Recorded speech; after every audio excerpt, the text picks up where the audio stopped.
buenos días. Son las 6 de la mañana de este miércoles 13 de abril de 2016. Esta es la hora de la verdad. Y estos temas y asuntos que trataremos en la grata compañía de ustedes durante las próximas horas. Ayer empezó el Consejo de Estado, lo que podríamos llamar la gran truhanería.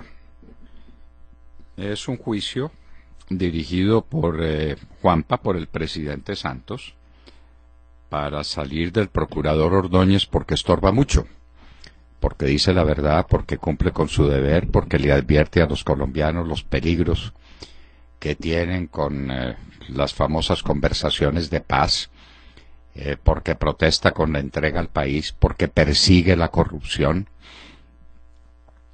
porque nos mostró lo que iba a pasar con Gustavo Petro en la alcaldía, y el Consejo de Estado lo mantuvo, contra viento y marea, mantuvo a Gustavo Petro. El Consejo de Estado, el mismo que está acusando ahora a Alejandro Ordóñez por haber sido supuestamente reelegido de manera inconstitucional, fue el que sostuvo tantos años a Petro. El Consejo de Estado es culpable de lo que le ha pasado a la ciudad de Bogotá. Los últimos años de Petro, el desgreño administrativo, el atraso absoluto, todas las tragedias de Bogotá tienen un origen en el Consejo de Estado, en los mismos que están acusando a Alejandro Ordóñez Maldonado. Exactamente, exactamente. Que al pueblo colombiano no se le olvide eso, y que a la gente de Bogotá, cuando vea sus desgracias, sus desdichas, una ciudad vuelta a pedazos y se pregunte por qué, culpa de Petro, no, culpa del Consejo de Estado que mantuvo a Petro indebidamente, inconstitucionalmente, porque ese es un centro de corruptela política, eso no es un tribunal de lo contencioso administrativo.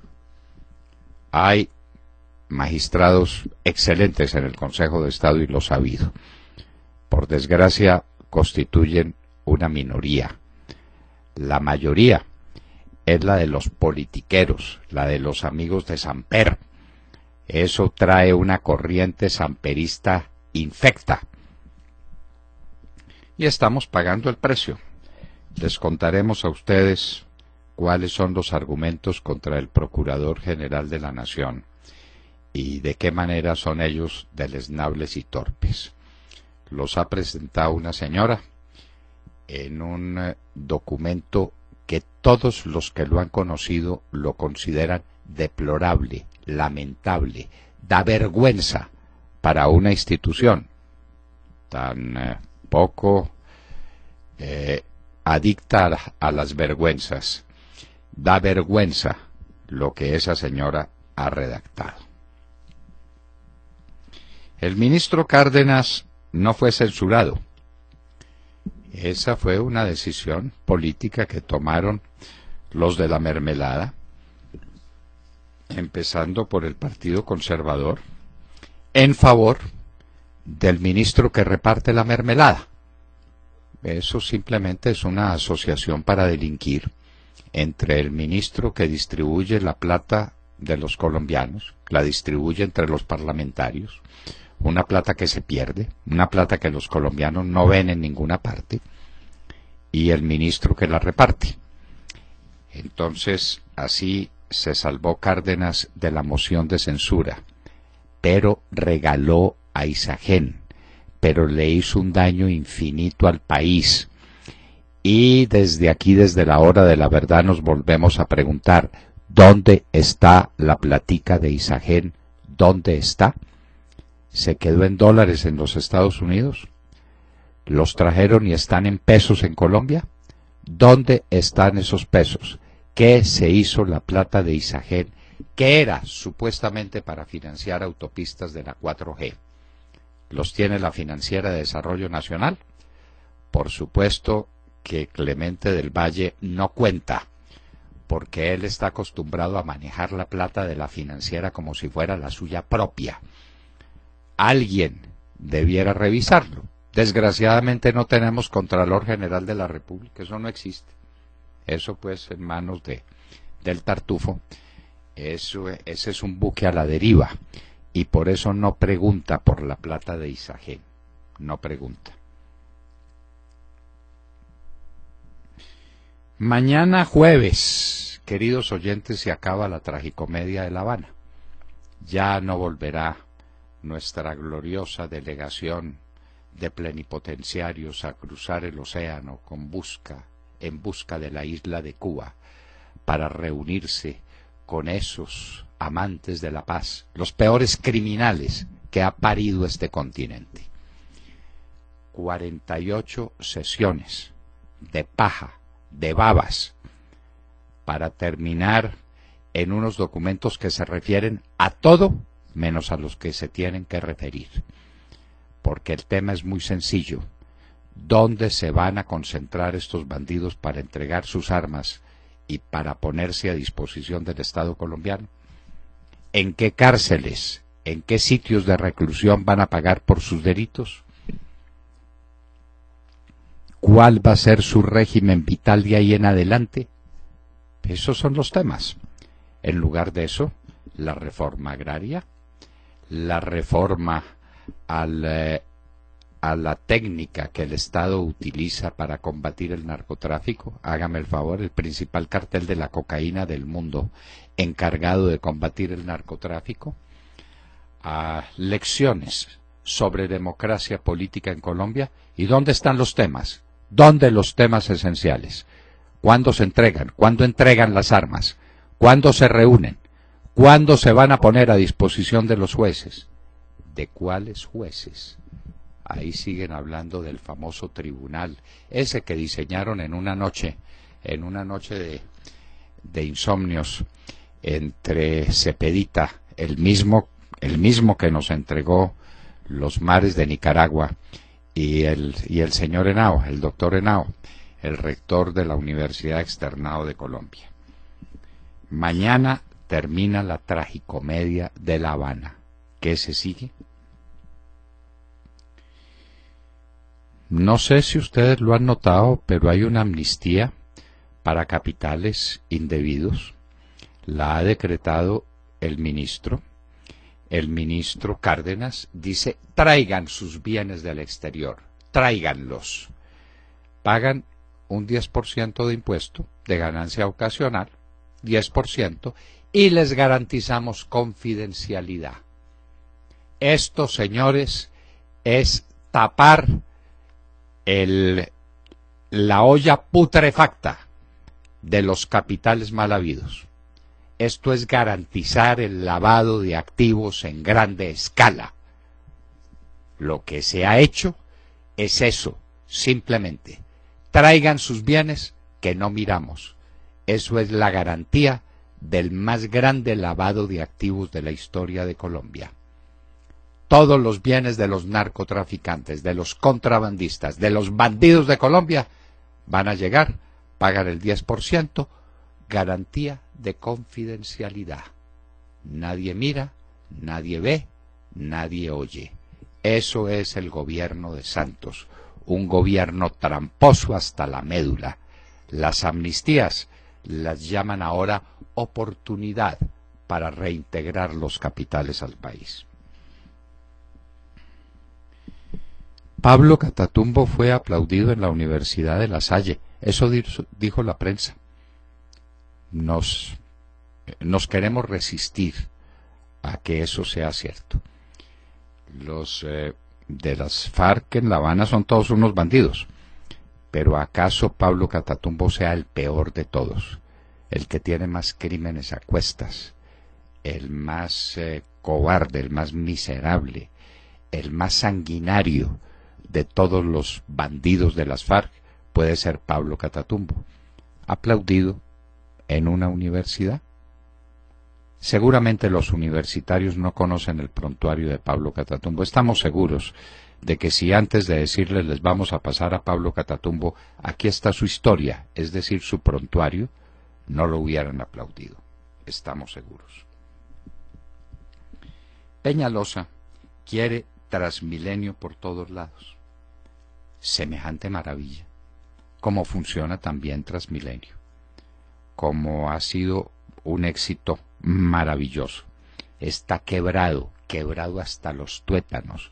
Es uno de los problemas más graves que tiene el distrito. Eso distrajo toda la atención de Bogotá de lo que tenía que hacer, que era la construcción de un gran metro y de un tren de cercanías. Nos montó en el Transmilenio y ahora quiere Transmilenio por todos lados. Dios mío. Reducir aportes de pensionados a salud. Hay un proyecto de ley en ese sentido, presentado por un representante. ¿Será que el gobierno nacional cumple la promesa que Santos le hizo a los pensionados para reducir drásticamente ese aporte del 12% que hacen de sus mesadas para salud? ¿Será? La hermana de un teniente de la policía asesinado por las FARC en esta época de paz no se dejó besar por el presidente Santos. Esta imagen ha recorrido al mundo. Santos salió después en el más mediocre de todos sus discursos, que hay que ver lo mediocres que son, a tratar de explicar cómo comprendía el dolor de esas familias, y él no sabía si esta era la mamá del teniente siendo una mujer tan joven. Entonces, confundida en si era la mamá o si era la hermana, no sabía qué hacer, no sabía qué hacer. Apareció alguien con carácter en Colombia. El carácter no es una planta que crezca silvestre en Colombia. Apareció una mujer de carácter, la hermana del teniente de la policía, que no se dejó besar por Santos después de que a su hermano lo habían asesinado estos bandidos con los que Santos está negociando el país. Es que el rechazo significa eso. Usted está reunido con los asesinos de mi hermano. No me bese. Los parlamentarios conservadores quieren mermelada. 38 de 46 parlamentarios conservadores estuvieron rendiéndole pleitesías a Santos a ver qué les puede dar. Llegaron tarde, amigos conservadores. No hay mermelada, se acabó la platica, no les va a tocar nada. Y vamos a ver cómo les va a ir con el pueblo colombiano en las próximas elecciones. Vamos a ver. Ya los veremos más adelantico, viendo cómo se desmontan del tren de Santos y cómo lo traicionan para decirle a los conservadores que no, que realmente ustedes le hicieron oposición a ese gobierno. Vamos a ver cómo les cobra la opinión conservadora esta traición a los principios conservadores, a los principios fundamentales del conservatismo. Esto es lo más heterodoxo, esto es lo menos conservador que pueda imaginarse, es el gobierno de Santos, y tiene el respaldo de ustedes por un plato de lentejas. Mientras tanto, el directorio conservador reclama independencia, que es en lo que ha estado el partido desde hace tiempos. En el Brasil, el Comité Legislativo recomienda a la Cámara autorizar proceso de pérdida de investidura de la señora Rousseff. Parece que es este fin de semana cuando se decide la suerte de la señora Rousseff, porque si pasa acusada al Senado, queda inmediatamente suspendida. Rousseff se tambalea, está haciendo todo lo posible por conquistar voto a voto la mayoría suficiente para neutralizar ese inicio de la investigación en su contra, por maquillar los balances del Brasil y presentarlos indebidamente para hacerse reelegir presidente del Brasil. Ella engañó a los brasileros con balances falsos para que los brasileros votaran por ella. Nada menos que esa es la acusación que hay en su contra. También Cristina Fernández está en la Argentina respondiendo por las gravísimas acusaciones que pesan en su contra. Lamentablemente, Macri también está en problema con los malditos papeles de Panamá. Oficina del Alto Comisionado de la ONU está sorprendida y decepcionada por sentencia del Tribunal Supremo de Venezuela que anuló la ley de amnistía decretada por la Asamblea Nacional. Una ley dictada con toda la regla, de acuerdo a la Constitución política. Maduro dice que no la aplica y su tribunal de bolsillo dice que es inconstitucional. ¿Por qué? Porque le da la gana, porque eso es la política transportada a la justicia. Cuando la justicia está en manos de la política, los países perecen, la democracia no existe. Ahora nos llega la noticia de que Samper está en Venezuela. Samper es nuestro, Samper, el elegido por el narcotráfico. Participa en instalación de la Comisión de la Verdad. Es como para morirse de la risa. Una Comisión de la Verdad. ¿Cuál es la verdad que buscan? A ver quién arruinó a Venezuela, quién se la robó, quién acabó con el país más rico del continente, quién tiene a Venezuela sin comida, quién tiene a Venezuela sin medicamentos, quién tiene a Venezuela sin luz, quién tiene a Venezuela sin agua, quién tiene a Venezuela vuelto pedazos. Esa es la Comisión de la Verdad que va a montar el doctor Samper. Rusia exporta a Irán misiles de defensa antiaérea. El problema en ese lugar del Oriente se vuelve de unas dimensiones colosales. Aquí estamos en vísperas de otra guerra de los 6 días, o de otra guerra del desierto, o de cosa parecida. Todo por cuenta de la ineptitud del señor Obama. Obama será el culpable, por su cobardía, por su falta de visión, de lo que pase allá en Irán.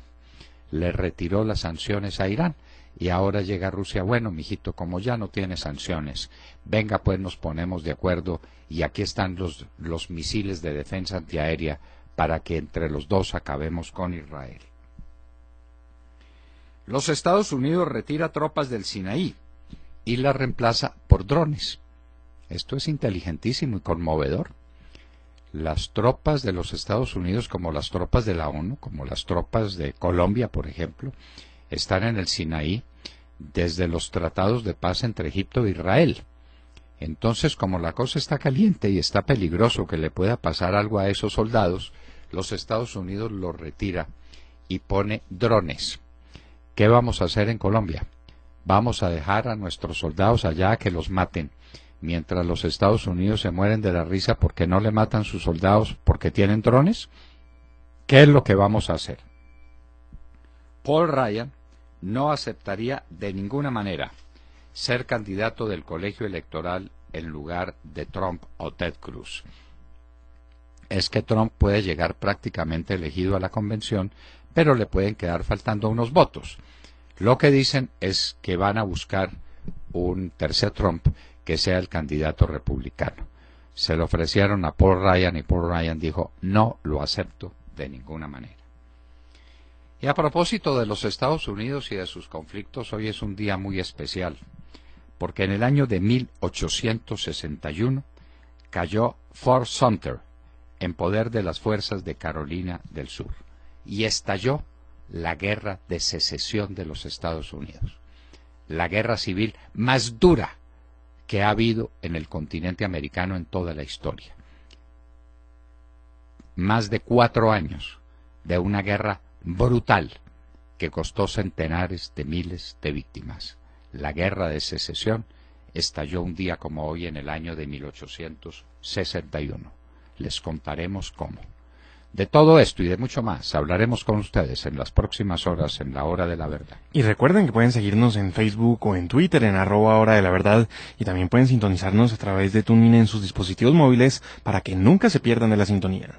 Y un saludo muy especial a todos los oyentes que nos siguen por Internet desde diferentes partes de Colombia y del mundo. Recuerden que a través de nuestra página de Internet nos pueden escuchar en vivo y en diferido y nos pueden hacer llegar todas sus opiniones a través del chat. En esta dirección www.lahoradelaverdad.com.co. Son las 6 de la mañana, 20 minutos. Comenzamos ya. Bienvenidos. Política, que está como siempre muy revuelto todo. Hablemos, si les parece, de esas imágenes que recorren los medios de comunicación hoy, donde la hermana del subteniente Jorge Alzate, asesinado por las FARC en julio pasado, se negó a saludar al presidente Juan Manuel Santos en un gesto que a mí me parece que está cargado de significado. Durante el homenaje a los miembros de la fuerza pública muertos en combate que se realizó en la Plaza de los Héroes Caídos en Acción del Centro Administrativo Nacional, un familiar de una de las víctimas rechazó el abrazo del presidente Juan Manuel Santos. Se trata, como les decía, de la hermana del subteniente Jorge Eliezer Alzáter Patiño, comandante de la estación de policía de Baralla, Huila, quien fue asesinado en julio del año pasado por guerrilleros de las FARC cuando se movilizaba en una patrulla de la policía. Por la espalda, cobardemente, como suelen hacer las FARC. Pues bien, cuando el presidente, junto con la cúpula de las fuerzas militares y de la policía, le hicieron entrega de una condecoración a los familiares que perdieron a un ser querido, miembro de las fuerzas militares y producto del conflicto armado, fue entonces cuando la hermana del subteniente recibió la condecoración y cuando el jefe del Estado se acercó a saludarla y a abrazarla, ella le volteó el rostro y rechazó el gesto del mandatario, a mí me parece que mostrando el dolor y la indignación. El mandatario intentó tranquilizarla y a pesar de que le dijo unas palabras, la hermana del subteniente asesinado lo ignoró de nuevo. En definitiva, fue un momento embarazoso para el presidente de Colombia, que se llama a sí mismo el presidente de la paz y al que algunos se refieren irónicamente como el presidente de las FARC. Pero más allá de esa puntual situación, queridos amigos, está el gesto de dolor de la hermana, de una de las muchas víctimas de las FARC, que expresa el dolor de miles de víctimas que no entienden ni aceptan un proceso de paz con uno de los grupos narcoterroristas más sanguinarios del mundo. ¿Qué hay detrás de ese rechazo y evidente desagrado de la hermana del subteniente Alzate? Pregunto. ¿Es el dolor de una familia, de un pueblo o de las fuerzas militares cuyos integrantes son asesinados cobardemente por las FARC, mientras en La Habana hablan de paz con mojito en mano? ¿Es esta una reacción casual e indignada de una víctima de las FARC o representa la hermana de Alzate la indignación nacional y en especial la indignación de las fuerzas militares? ¿Ustedes qué creen? Llevan a estas personas al monumento a los caídos, que tiene además una bellísima inscripción redactada por el general Álvaro Valencia Tovar, y los llevan allá para rendirles un homenaje de agradecimiento por el tributo que le hicieron a la patria, de su sangre, de la sangre de sus seres queridos, y aparece el amigo de las FARC a darle un beso a una de las víctimas. ¿Qué hace la víctima? Una mujer de carácter, pero transida de dolor por la muerte de su hermana. Porque el gesto fue de dolor, ¿verdad? No le parece, no era ni siquiera de rabia, sino de profundo dolor. A mí me pareció un gesto que expresa el sentimiento de Colombia. ¿Quién asesinó a mi hermano? El amigo de este hombre que me quiere dar un beso. El amigo de este hombre que me quiere dar un beso es el bandido de las FARC que disparó por la espalda contra el subteniente de la policía Alzate. Y la hermana no aceptó ese beso. ¿Pero qué no se puede aceptar? ¿Qué no se puede aceptar? ¿Cuántos son los soldados? En lo que llama él el conflicto, mientras su delegado, el señor de la calle, se abraza a estos policías y con el asesino de estos soldados. Eso. Entonces, esta mujer humilde, pero absolutamente auténtica, hasta más profundo a todos, presidente Santos, a todos los colombianos. Nos repugna que usted esté hablando de paz, aquí y de los héroes, cuando la lucha que han librado, cuando usted se reúne con los victimarios y con los asesinos todos los días. En este momento está reunido con ellos en La Habana y quiere darnos aquí un beso de amor por nuestro sacrificio, por nuestra sangre, por lo que hemos perdido. No sea hipócrita. Eso fue lo que le dijo esa muchacha en nombre de todos los colombianos, para que lo sepa. Usted dice que es que comprende el dolor de las víctimas. No, comprende el asco que usted produce cuando, siendo amigo de los victimarios, quiere darle un beso a las víctimas, a decirles, cómo lo siento, me da tanta pena que les estén matando impunemente a sus hermanos, a sus padres, a sus compañeros de trabajo. ¿Cómo me duele, no? No sea hipócrita, presidente Santos. Eso le dijo esa mujercita. El beso de Judas. Con un gesto que pasará a la historia. Eso reúne todo el pensamiento de un pueblo colombiano, el pensamiento del pueblo colombiano sobre ellos son unos asesinos. ¿Y qué viene siendo el amigo de los asesinos? ¿El que se reúne con ellos todos los días? ¿El que mandó a su hermanito a Cuba a que estuviera durante meses conversando con estos bandidos sobre no paguen cárcel y vengan al Congreso y se adueñen del territorio nacional? Ah, esta mujer es la mujer más auténtica que hemos podido conocer y nos representó a todos. Y ese gesto que recorre el mundo resume el sentimiento de los colombianos frente a los acercamientos con las FARC y con el ELN y los que vendrán con las BACRIM. Este es un gobierno que se entregó al crimen y que quiere ahora darnos un beso de reconciliación a quienes hemos sido las víctimas de ese crimen que se está cometiendo. Entregarle el país a los bandidos de las FARC, al principal cartel de la droga en el mundo. William Calderón. Doctor Londoño, buenos días Colombia, gracias por invitarnos a sus hogares y a sus vehículos. Hoy es miércoles 13 de abril del año 16, son las 6:33. Para perpetrar la injusta destitución del señor Procurador General de la Nación, Alejandro Ordóñez, puesta a consideración por la magistrada del régimen, Rocío Mercedes Araújo, leyeron la garrapateada ponencia dirigida por Juanpa para sacarlo del ruedo, porque defiende la institucionalidad, como lo hizo con Gustavo Petro Urrego, el peor alcalde de Bogotá, a quien contra viento y marea sostuvo el sátrapa bolivariano alias Juanpa con la complicidad del Conejo de Estado. En un deplorable y lamentable documento, la señora Rocío Mercedes Araújo buscó justificar la salida del valiente jefe del Ministerio Público, pero como no contaron con la mayoría requerida, aplazaron para el próximo martes la fraudulenta destitución.